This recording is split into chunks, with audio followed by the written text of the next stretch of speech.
So welcome back students. This is the second lecture in the series of geotechnical engineering for junior engineering exam. So moving forward, let's begin.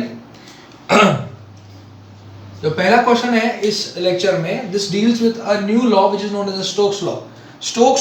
Stokes law is basically a law which governs the relation to find out the value of velocity of movement of any particle which is obeying a few conditions. यानी एक ऐसा particle जो एक particular condition को ओबे करे, उस condition को ओबे करने से उसकी वेलोसिटी को या उसकी सेटलिंग वेलोसिटी को मोस्टली हम कैलकुलेट कर सकते हैं with the help of this law. ठीक है.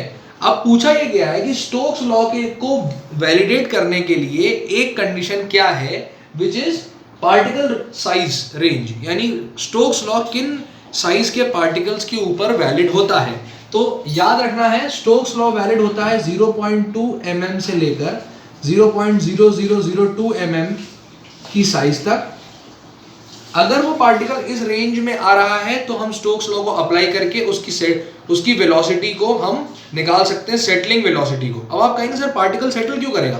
पार्टिकल सेटल इस उससे करेगा कि जब किसी सेडिमेंटेशन टैंक के अंदर हम उस पार्टिकल को मतलब जब हम पानी को छोड़ते हैं तो क्या होता है कि कुछ समय के बाद पानी की वेलोसिटी होती है सामने के डायरेक्शन में, लेकिन जो पार्टिकल का वेट होता है वो होता है नीचे के डायरेक्शन में. तो पानी जा रहा है सामने, पार्टिकल का जो वेट है वो है नीचे के डायरेक्शन में, तो एक वेलोसिटी का कंपोनेंट आएगा नीचे और एक वेलोसिटी का कंपोनेंट आएगा यहाँ पे, तो रिजल्टेंट कंपोनेंट इस डायरेक्शन में आ जाता है. ऐसा है. उस वेलोसिटी को, इस सेटलिंग वेलोसिटी को कैलकुलेट करने के लिए स्टोक्स लॉ का उपयोग किया जाता है. ठीक है. मूविंग फॉरवर्ड, हाँ, स्टोक्स लॉ का एक और उपयोग होता है हाइड्रोमीटर एनालिसिस में. Hydrometer analysis is a kind of a technique which is used to classify fine grained soils. Fine grain soils को क्लासिफाई करने के लिए एक तरीका होता है हाइड्रोमीटर, इसका नाम होता है. उसमें भी स्टोक्स लॉ का काफी उपयोग देखने को मिला है. ठीक है. मूविंग फॉरवर्ड, अगला सवाल क्या है कि किस पैरामीटर से हम मेजर करते हैं पार्टिकल के साइज की रेंज को. पार्टिकल के साइज की रेंज को, यानी वो पार्टिकल वेल ग्रेडेड है कि पुअरली ग्रेडेड है कि कैसा है, इसको जज करने के लिए किस पैरामीटर का उपयोग किया जाएगा. सबसे पहले तो समझने की जरूरत है कि इस जैसी चीज यानी पार्टिकल साइज रेंज जो होती है वो होती कैसी है. वो ऐसी होती है कि 4.75 mm के ऊपर जो रहते हैं ये रहते हैं ग्रेवल, कॉबल और बोल्डर, और इनको इससे 4.75 से लेकर 75 माइक्रोन के बीच में जो रहते हैं ये रहते हैं सैंड, और इससे नीचे हमारे पास रहेगा सिल्ट, और उससे भी छोटा पार्टिकल हमारे पास होगा क्ले का, जो कि होगा 2 माइक्रोन से नीचे का. ठीक है, जो कि मैं आपको बता चुका हूं उससे पहले के लेक्चर में.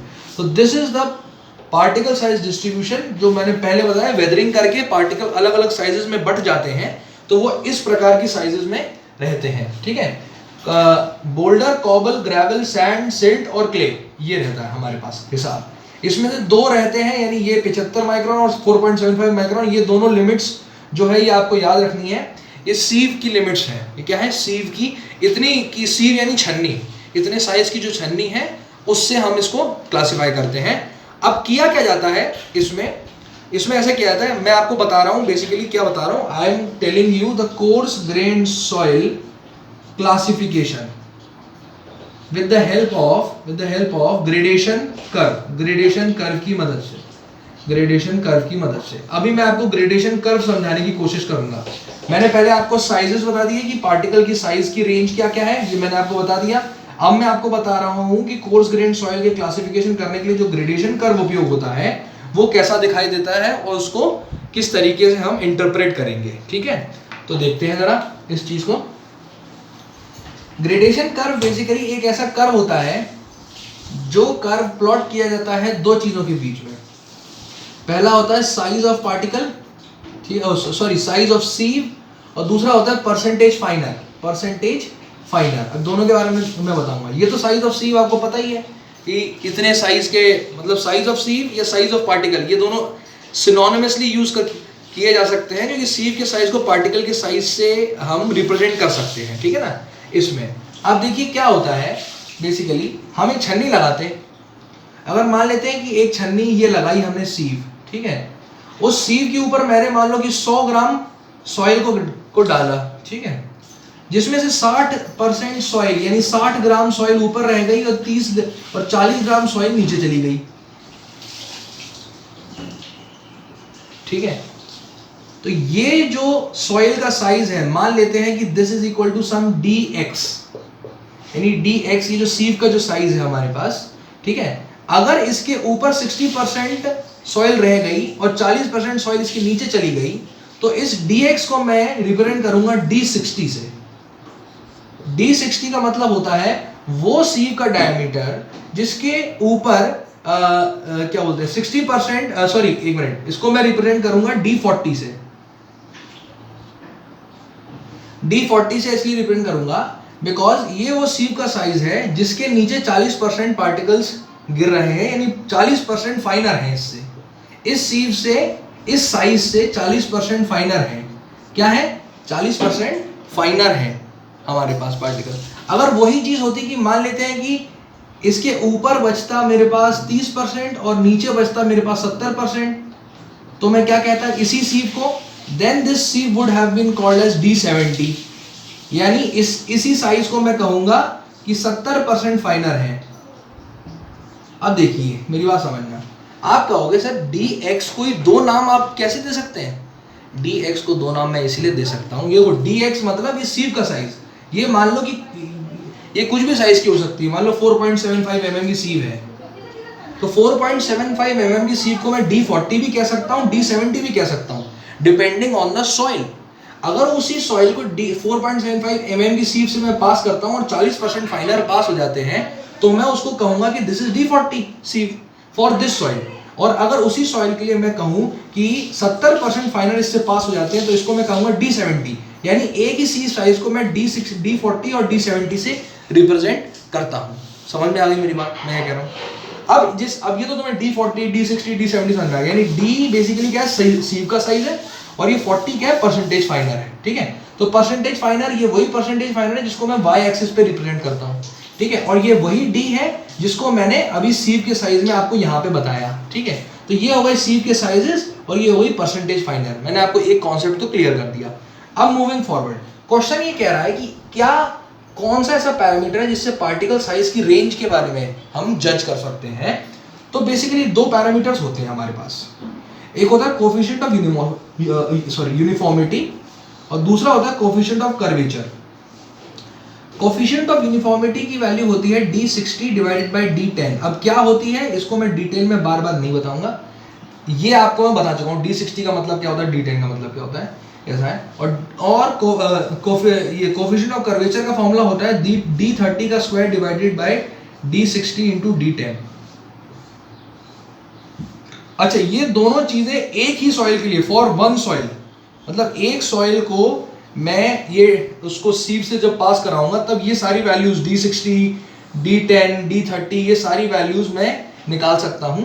इन सारी वैल्यूज को जब मैं पुट करूंगा तो फिर मेरे पास इन दोनों की वैल्यू आ जाएगी, कोफिशिएंट ऑफ यूनिफॉर्मिटी और कोफिशिएंट ऑफ कर्वेचर की वैल्यू मुझे मिल जाएगी। कोफिशिएंट ऑफ यूनिफॉर्मिटी अगर 5 से कम है तो मैं कहूंगा कि this is poorly graded soil. क्या है? पुअरली ग्रेडेड है। पुअरली ग्रेडेड अभी मैं समझाऊंगा इसका मतलब क्या, अभी लिख लो। कोफिशिएंट ऑफ यूनिफॉर्मिटी 5 से 15 के बीच में होगी तो ये होगी मीडियम ग्रेडेड, और 15 से ज्यादा होगी तो ये होगी वेल ग्रेडेड। अब ये जो रेंज है ये थोड़ी बहुत किताबों में अलग अलग दी हुई है, कुछ किताब में कुछ दी हुई है, कुछ किताब में कुछ दी हुई है। मैंने इस रेंज को यहाँ पे इतना लिखा है, थोड़ा बहुत वेरिएशन हो सकता है, क्या पता एक दो नंबर आगे पीछे हो जाए, तो वो बुक टू बुक वेरी करेगा, ऐसा है, पर मोस्टली इसी के आसपास में रहेगी ये वैल्यू। तो अब आते हैं इस पैरामीटर पे, ग्रेडेड पे। मैंने आपको कहा poorly graded, well graded and medium graded. अब मीडियम ग्रेडेड तो हटा दो, पुअरली और वेल ग्रेडेड को समझो। पुअरली ग्रेडेड मतलब क्या, कि मान लो आपके पास एक डब्बा है, उस डब्बे के अंदर सॉइल रखी है, ठीक है, और सॉइल के जितने भी पार्टिकल हैं उनका सबका साइज एक ही है, यानी सॉइल का एक पार्टिकल 1 mm का, तो इस जैसे सॉइल के जितने हजारों पार्टिकल हैं वो सारे 1-1 mm के। तो इस प्रकार की सॉइल को हम लोग कहते हैं पुअरली ग्रेडेड। पुअरली ग्रेडेड यानी अच्छी तरीके से ग्रेड नहीं है, यानी सारे के सारे ग्रेड नहीं है, समझ रहे हैं आप मेरी बात को, ऐसा है, सारे ग्रेड सॉइल के नहीं है। और वेल ग्रेडेड मतलब क्या हुआ, वेल ग्रेडेड मतलब वही सॉइल जिसमें हर प्रकार के जो पार्टिकल हैं, यानी छोटा पार्टिकल भी है, बड़ा पार्टिकल भी है, मीडियम पार्टिकल भी है, तो एक ऐसा पार्टिकल जिसके अंदर हर वैरायटी ऑफ साइज अवेलेबल है, that is known as well graded. तो दिस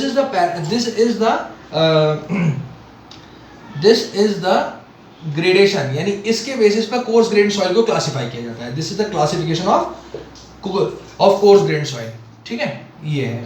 तो द कोफिशिएंट ऑफ यूनिफॉर्मिटी जो रहता है, इसकी वैल्यू जज करती है कि ये है। एक और होता है कोफिशिएंट ऑफ कर्वेचर, ठीक है। कोफिशिएंट ऑफ कर्वेचर की वैल्यू अगर 1 से लेकर 3 के बीच में है, बराबर क्लोज ब्रैकेट, यानी 1 भी इंक्लूडेड है और 3 भी इंक्लूडेड है, अगर 1 से लेकर 3 के बीच में है तो ही तो हम कहेंगे कि दिस इज वेल ग्रेडेड।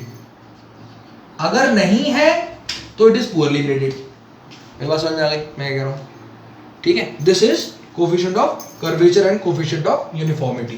तो किस पैरामीटर का उपयोग किया जाता है, कोफिशिएंट ऑफ यूनिफॉर्मिटी का उपयोग किया जाता है। अगर ये भी ऑप्शन में दिया है तो कोफिशिएंट ऑफ कर्वेचर को भी हम कंसीडर कर सकते हैं, ठीक है। मूविंग फॉरवर्ड, अगला question, according to Atterberg the soil is said to be in medium plasticity if the plasticity range lies between, plasticity index की रेंज जो है वो कितनी होगी अगर सॉइल को मुझे मीडियम प्लास्टिक बताना है। तो सबसे पहले हमें समझने की जरूरत है, अभी मैंने कोर्स ग्रेन सॉइल इससे पहले वाले क्वेश्चन में डिस्कस कर ली, अब मैं फाइन ग्रेन सॉइल के बारे में थोड़ा आपको बताने की इसमें करूंगा, चेष्टा करूंगा। वो क्या है कि फाइन ग्रेन सॉइल जो रहती है, फाइन ग्रेन सॉइल को की प्रॉपर्टी गवर्न करता है उसके अंदर का पानी, यानी फाइन ग्रेन सॉइल मतलब क्या हो गया, सिल्ट, क्ले, 75 माइक्रोन से नीचे वाली जितनी वो सारी फाइन ग्रेन है। इन प्रकार की सॉइल के जो प्रॉपर्टी होती है, these are governed by the amount of water content which is added to them, ठीक है। यानी जैसे जैसे वाटर कंटेंट बढ़ता है वैसे वैसे उस सॉइल की मास की जो टोटल वॉल्यूम है उसका वेरिएशन इस कर्व से रिप्रेजेंट किया जाता है।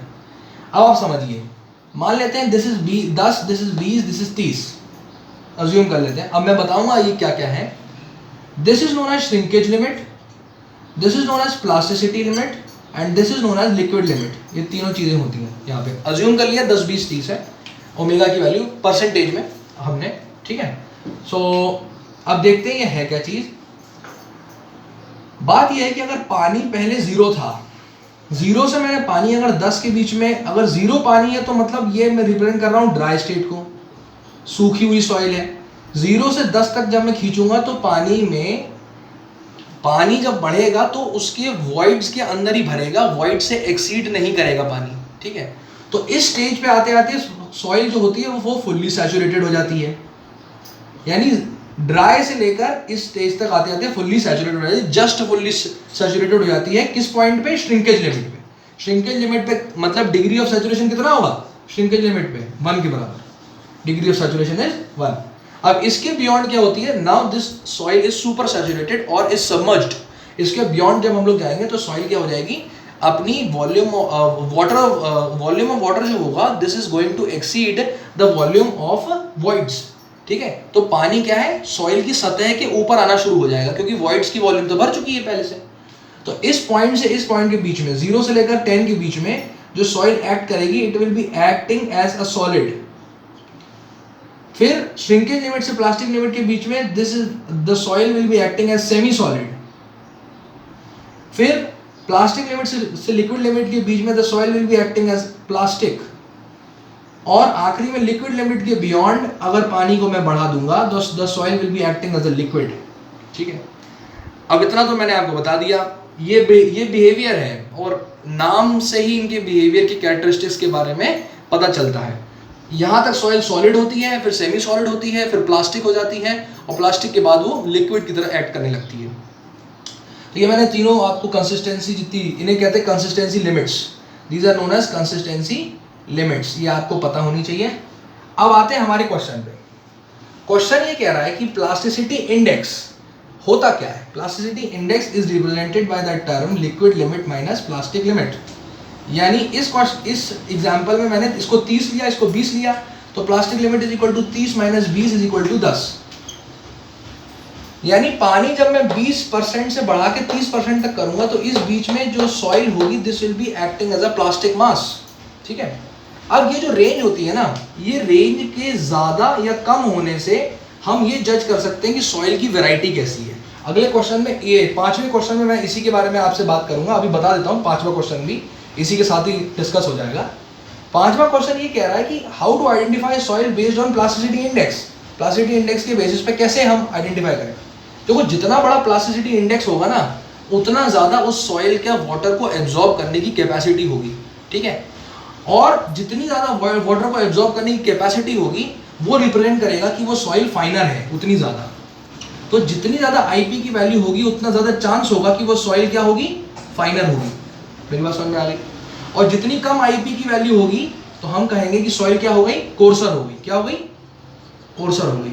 तो यानी अगर मैं आईपी की वैल्यू को ज्यादा लेता हूं, मान लेते हैं कि दो वैल्यूज है आईपी की, एक है 10 एक है 50, तो अगर आईपी की वैल्यू 50 है तो मैं कहूंगा कि सॉइल क्ले या सिल्ट में से हो सकती है, ठीक है। और अगर 10 है तो हम ये कहेंगे it will be mostly sand और a mixture of sand and clay and silt, ऐसा है, ये होता है।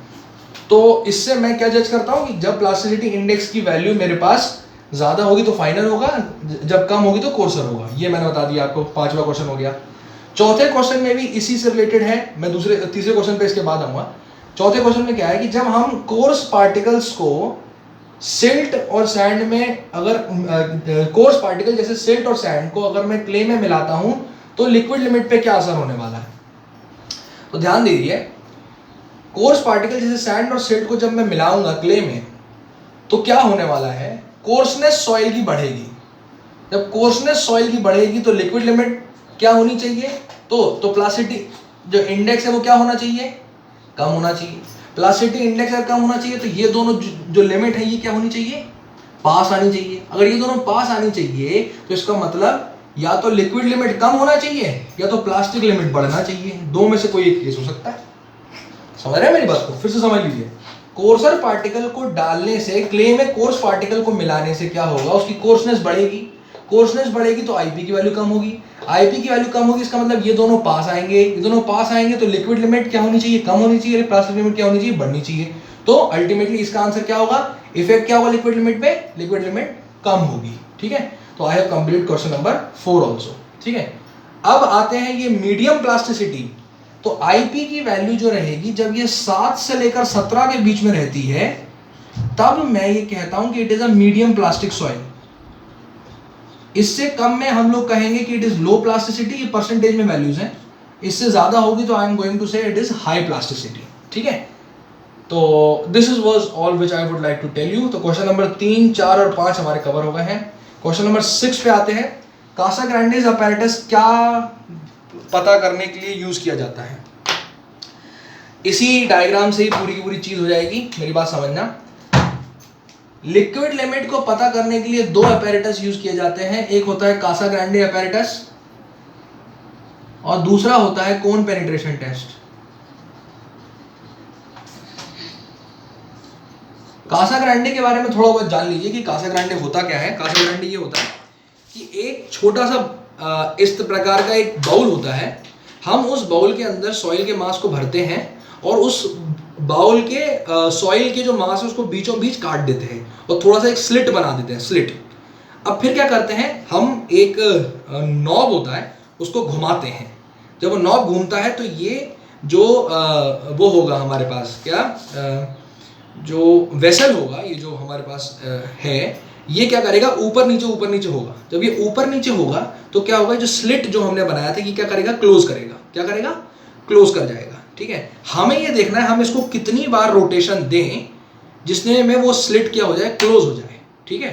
तो वो जो नंबर ऑफ जो रोटेशन होती है उसको फिर हम लोग रिप्रेजेंट करते हैं with the help of a curve, and this curve is plotted between omega and the number of blows which is given, and it is a curve, decreasing kind of curve, जिसमें omega की value अगर कम होगी तो हमें omega की value अगर ज्यादा होगी तो हमें कम ब्लो देने पड़ेंगे, ओमेगा की वैल्यू अगर कम होगी तो हमें ज्यादा ब्लोज देने पड़ेंगे।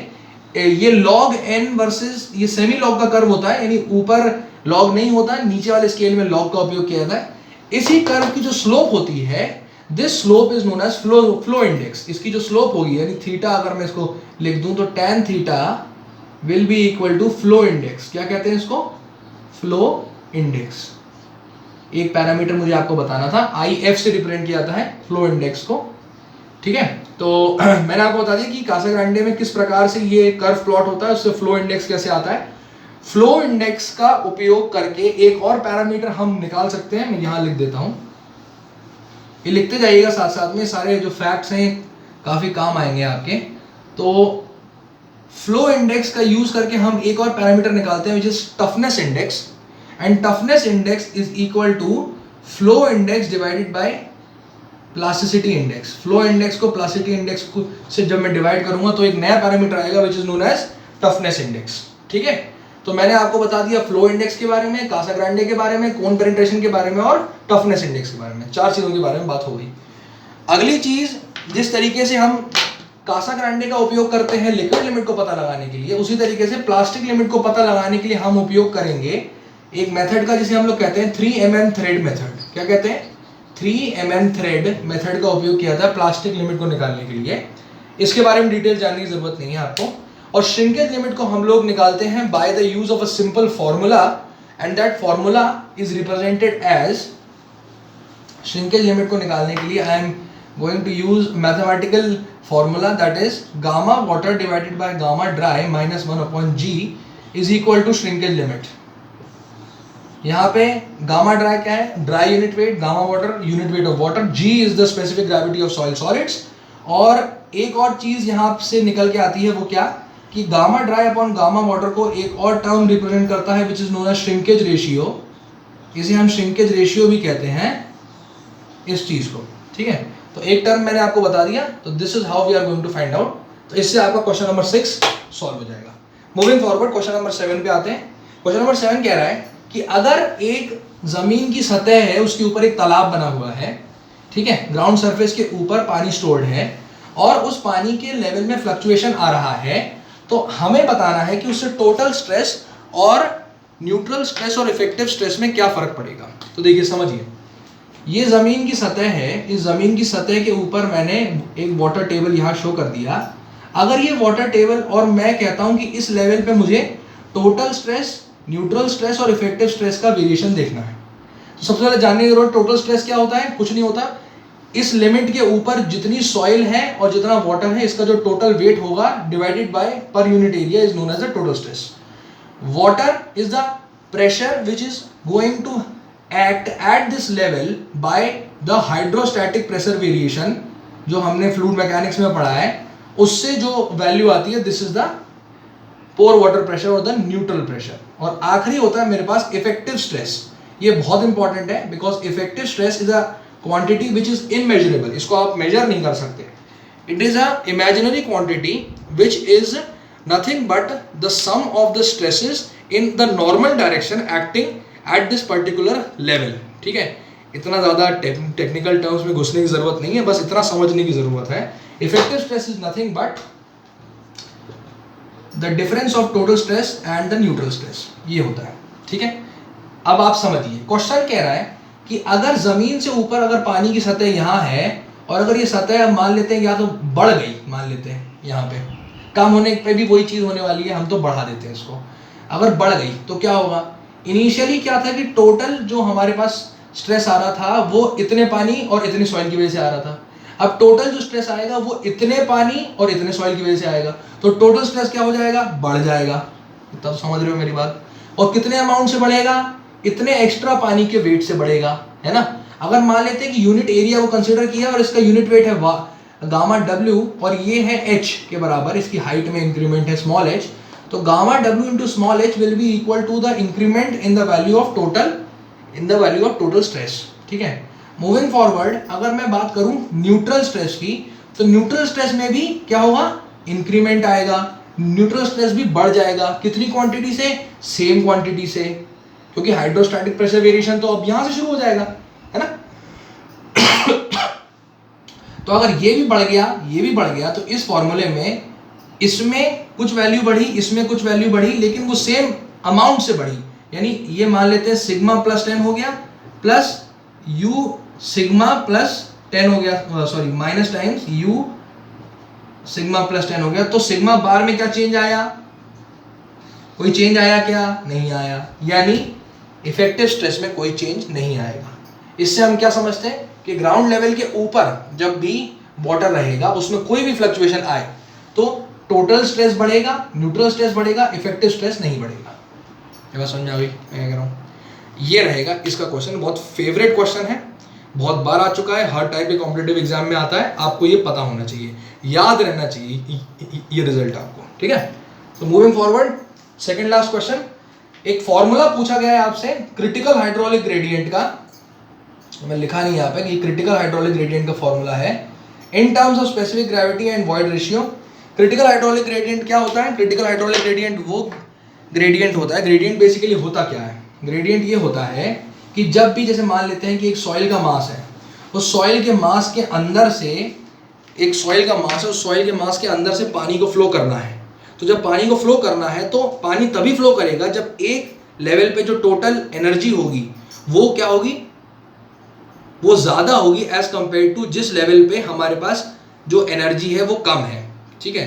यानी ये रहता है, मैं इसको ऐसे समझाता हूँ कि जब भी टैंक से पानी जब मूव करता है दूसरे टैंक में तो क्या होता है, इसमें टोटल एनर्जी क्या होती है, ज़्यादा होती है, इसमें टोटल एनर्जी क्या होती है, कम होती है। यानी ज़्यादा से कम एनर्जी तक वो मूव करता है क्योंकि इनके बीच में क्या हो जाते हैं, लॉसेस हो जाते हैं। क्या हो जाते हैं? लॉसेस हो जाते हैं। तो ज़्यादा एनर्जी से कम एनर्जी के बीच में हम लोग हमेशा फ्लो को टेक प्लेस कराएंगे। सिमिलर कॉन्सेप्ट होगा एक सॉइल के मास के अंदर। जब एक लेवल पे मेरे पास टोटल एनर्जी या टोटल हेड ज़्यादा होगा तभी फ्लो शुरू करेगा दूसरे लेवल पे जहाँ पे टोटल हेड मेरे पास कम होगा। समझ में आ गई मेरी बात? तो there will be a gradient, there will be a gradient at the head. अगर मान लेते हैं यहाँ का हेड है H1, यहाँ का हेड है H2, तो the change in head is equal to H1 minus H2 and the length of travel of this particular water is L. So dividing both these parameters, what I am going to get is I am going to get the value of I, and I is nothing but the hydraulic gradient. It is nothing but the hydraulic gradient. जब तक hydraulic gradient नहीं आएगा तब तक पानी का flow होना संभव नहीं है, ठीक है।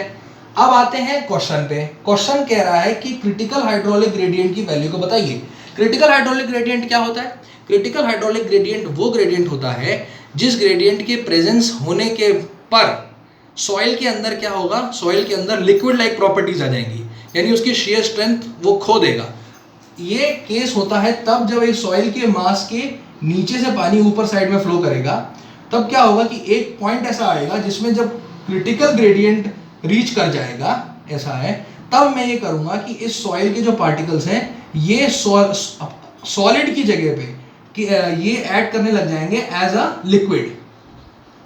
तो ये जो वैल्यू होती है हाइड्रोलिक ग्रेडियंट की, जिसपे सॉइल के पार्टिकल नीचे से ऊपर फ्लो करने पे लिक्विड की तरह ऐड करने लगे, उसे हम लोग कहते हैं critical hydraulic gradient.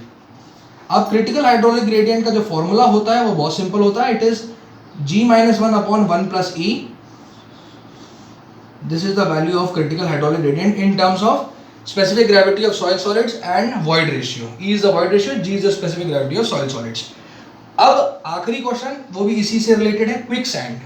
Quick sand क्या होता है? Quick sand is the same. जब भी पानी नीचे से ऊपर जाएगा और सॉइल अपनी shear स्ट्रेंथ को खो के एक लिक्विड की तरह एक्ट करने लग जाएगी, तो इस फ्लो की कंडीशन को हम क्या कहते हैं? क्विक सैंड कंडीशन कहते हैं। क्या कहते हैं? क्विक सैंड कंडीशन कहते हैं। तो quick sand is not a type of sand, it is a flow condition in which the soil loses all its shear strength and starts acting as a liquid. So this was all for this lecture. I hope you people enjoyed it. I hope you people like, मतलब आपको पसंद आया होगा ये lecture. तो वही है, like कर दीजिए इस लेक्चर को, आगे जो अपने फ्रेंड्स हैं उनको शेयर कीजिए और मेरे चैनल को सब्सक्राइब करना ना भूलिएगा। I will be meeting you in the next lecture. Thank you.